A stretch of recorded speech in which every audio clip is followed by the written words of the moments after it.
Payung ku senyum manis rada obat, setatap lama-lama sayang sa keringat. Halo semuanya, perkenalkan nama lengkap saya Maria Dela Estrada Namang.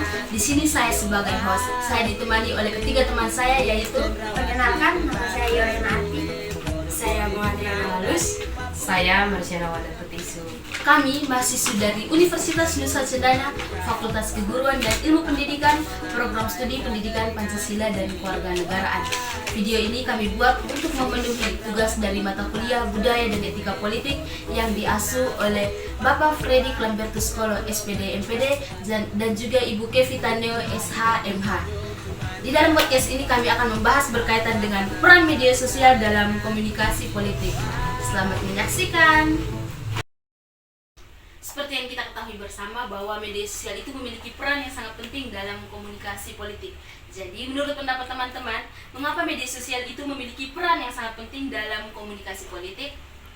Ada beberapa peran media sosial dalam komunikasi politik. Sangat penting karena beberapa alasan, yaitu yang pertama, akses informasi yang luas dan cepat. Di mana adanya media sosial, kemungkinan penyebaran informasi secara luas dan akan lebih cepat. Yang kedua yaitu partisipasi publik yang lebih aktif, di mana melalui media sosial, masyarakat memiliki kesempatan untuk lebih aktif terlibat dalam diskusi politik.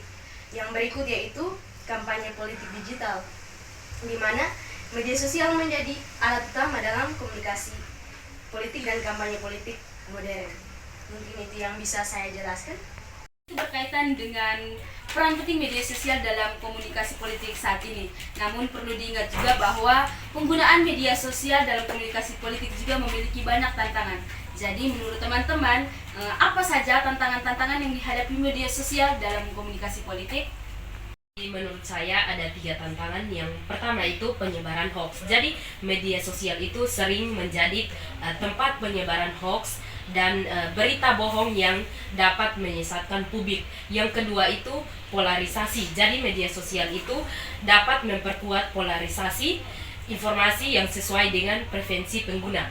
Yang ketiga itu privasi. Jadi pengguna media sosial itu melibatkan pengumpulan data pribadi yang dapat disalahgunakan untuk tujuan politik. Berkaitan dengan tantangan-tantangan yang tadi sudah dijelaskan, maka adakah solusi yang tepat untuk mengatasi penggunaan media sosial dalam komunikasi politik? Jadi baik, tentunya ini ada beberapa solusi untuk mengatasi tantangan penggunaan media sosial dalam komunikasi politik. Yang pertama itu ada literasi digital yang lebih baik. Jadi pendidikan meningkatkan kesadaran masyarakat tentang literasi digital, cara mengenali berita palsu dan pentingnya memverifikasi informasi sebelum menyebarkannya. Jadi yang kedua itu ada regulasi yang jelas dan tegas. Jadi undang-undang yang mengatur penggunaan media sosial termasuk sanksi bagi penyebar hoaks dan ujaran kebencian. Yang berikut ketiga itu ada peran aktif jurnalisme. Jadi mana memperkuat peran jurnalisme profesional dalam memberikan informasi yang akurat dan mendalam. Yang keempat itu ada tanggung jawab platform media sosial. Jadi itu meningkatkan transparansi dan algoritma yang digunakan untuk menyajikan konten sehingga mengurangi polarisasi dan penyebaran informasi yang tidak akurat. Yang kelima itu ada partisipasi aktif masyarakat. Jadi di mana masyarakat ini didorong untuk memberikan kritik yang konstruktif terhadap informasi yang berdebar di media sosial. Yang keenam itu ada pendidikan politik. Jadi meningkatkan pemahaman masyarakat tentang proses politik dan mekanisme demokrasi. Yang terakhir itu ada kolaborasi multi pihak, di mana pemerintah, masyarakat sipil, dan swasta itu membangun kolaborasi antara pemerintah untuk mengatasi tantangan ini secara komprehensif.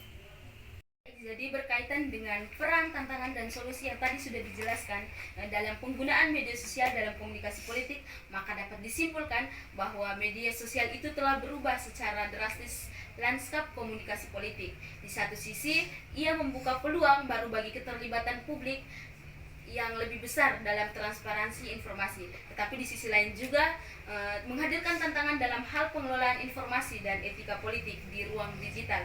Nah, di mana sangat penting bagi semua aktor politik baik untuk tujuan kampanye maupun dalam upaya membangun. Sekian video penjelasan mengenai peran media sosial dalam komunikasi politik. Semoga bermanfaat bagi kita semua. Sampai jumpa.